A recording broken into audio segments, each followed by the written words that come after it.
Right details చూద్దాం. Congress MLA మొన్నం Srinivas Reddy Telugu సినీ పరిశ్రమపై సంచలన వ్యాఖ్యలు చేశారు. తెలంగాణ ఉద్యమంలో సినీ పరిశ్రమ వ్యక్తుల ప్రవర్తన చూశామని మొన్నం శ్రీనివాస్ రెడ్డి గుర్తు చేశారు. తెలంగాణ ఉద్యమానికి సినీ పరిశ్రమ ఒక్కసారి కూడా అండగా నిలబడలేదని మొన్నం ఆగ్రహం వ్యక్తం చేశారు.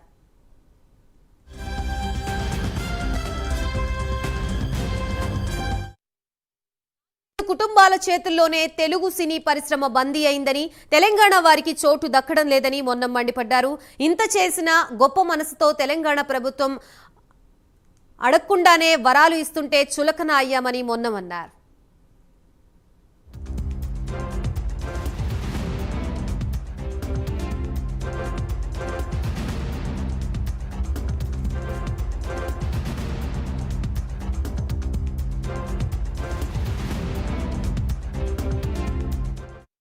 ఒక సామాన్య స్త్రీ చనిపోతే సినీ పరిశ్రమ పెద్దలు ఎలా వ్యవహరిస్తున్నారో చూశామని ఎన్ఎం శ్రీనివాస్ రెడ్డి ధ్వజమెత్తారు.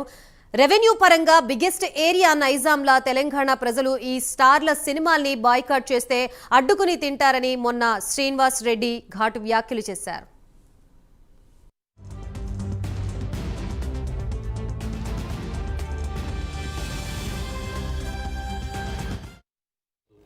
కావచ్చు, ఇంకా ఎన్నో వేల కోట్ల రూపాయలు వాళ్ళకు మిగిలినాయి. సంతోషం. ఏ ప్రేక్షకులైతే 1000 రూపాయలు, 2000 రూపాయలు, 3000 రూపాయలు టికెట్లు పెట్టుకొని మీ సినిమాని సక్సెస్ చేస్తున్నారో వాళ్ళలో ఎవరికైనా ఆపద వస్తే మాత్రం కనీస స్పందన కూడా మీరు చేయట్లేదు. అప్పుడున్న తెలుగు సినీ పరిశ్రమ గ్రామ గ్రామానికి వెళ్ళి జోలె పట్టింది.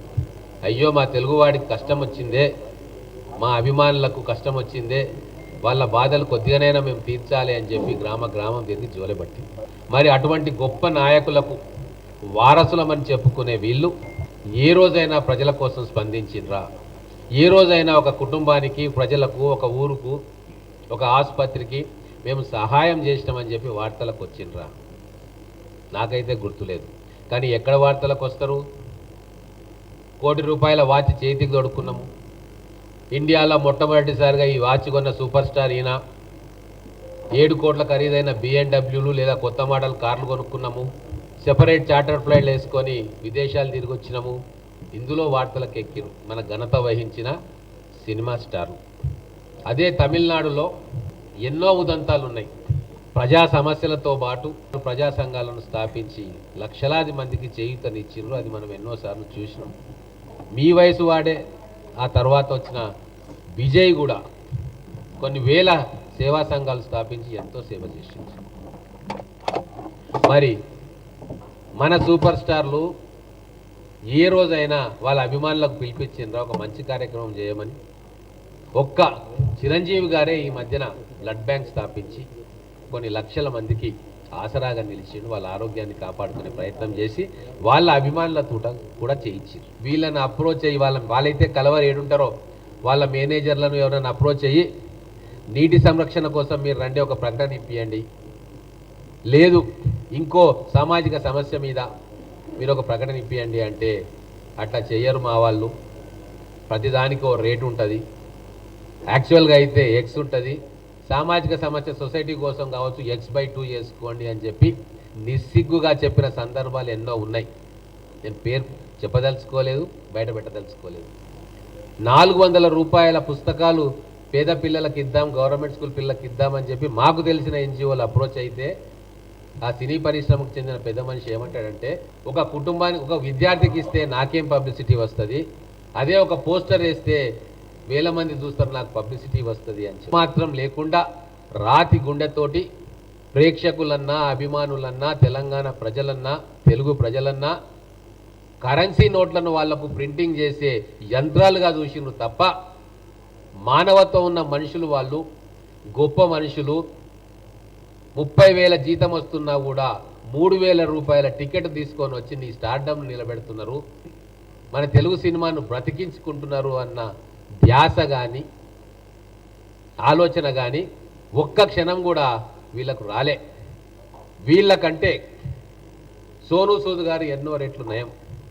మొత్తం వ్యవస్థను తమ అదుపాజ్ఞల్లో 4-5 కుటుంబాలు పెట్టుకుంటే ఎంతకాలం భరిస్తుండాలి, ఎంతకాలం భరించాలి? వాళ్ళు అనుకున్నదే డైరెక్టరు, వాళ్ళు అనుకున్న వాళ్ళే మ్యూజిషియన్స్, వాళ్ళు అనుకున్న వాళ్ళే పాటలు పాడాలి, ఆఖరికి వాళ్ళు అనుకున్న వాళ్ళే, వాళ్ళకు నచ్చిన వాళ్ళే జూనియర్ ఆర్టిస్టులు. మరి లెక్కలు తీయమనండి. తెలంగాణ సమాజం నుంచి ఎంతమందిని వీళ్ళు ప్రోత్సహిస్తున్నారు, ఎంతమందికి అవకాశాలను తగ్గిస్తున్నారు, ఈ లెక్కలు చెప్పమంటే దానికోసం ప్రత్యేకంగా డేటా తీసుకొని ముందరకు వస్తా, అవతల నుంచి ఎవరైనా వస్తే. చాలిగా మాకు నిజాలు తెలుస్తూ ఉన్నాయి.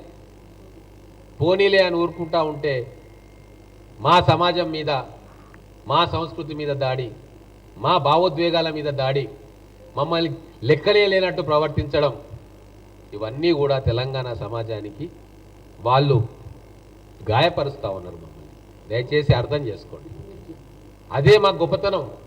ఇంత చేస్తున్నా కూడా మేము కళామ తల్లి బిడ్డలే వీళ్ళు, ఆ సినిమాలను మనం కూడా ప్రోత్సహిద్దామని ఒక గొప్ప మనసుతోటి ఎవరు ఇవన్నీ బెనిఫిట్స్ కూడా మేము ఇస్తూ ఉంటే చులకనైపోయినాం కదా. మేము అడగకుండానే వరాలు ఇస్తే చులకనైపోతా ఉన్నాం.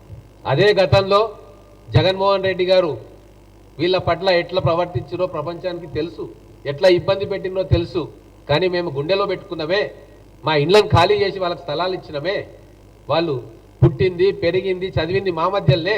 కానీ మా సంస్కృతిని ప్రతిబింబించకుండా, మా ఆలోచనలకు వాళ్ళు వత్తాసు పలకకుండా వాళ్ళు ఒక ప్రపంచంలో బతుకుతా ఉన్నారు, అయినా భరించినాం. కానీ ఒక సామాన్య మహిళ పట్ల వాళ్ళ ప్రవర్తన చూసి ఈరోజు బయటికి చెప్పాల్సి వస్తుంది. ఎప్పుడో ఒకప్పుడు నిజాలు బయటికి రావాల్సిందే. ఎవరో ఒకరు పిల్లికి గంట కట్టాల్సిందే. ఆ పిల్లికి గంట కట్టేది మా గౌరవ ముఖ్యమంత్రి గారు శాసనసభ వేదిక ద్వారా ఖచ్చితమైన మెసేజ్ మా తెలంగాణ సమాజానికి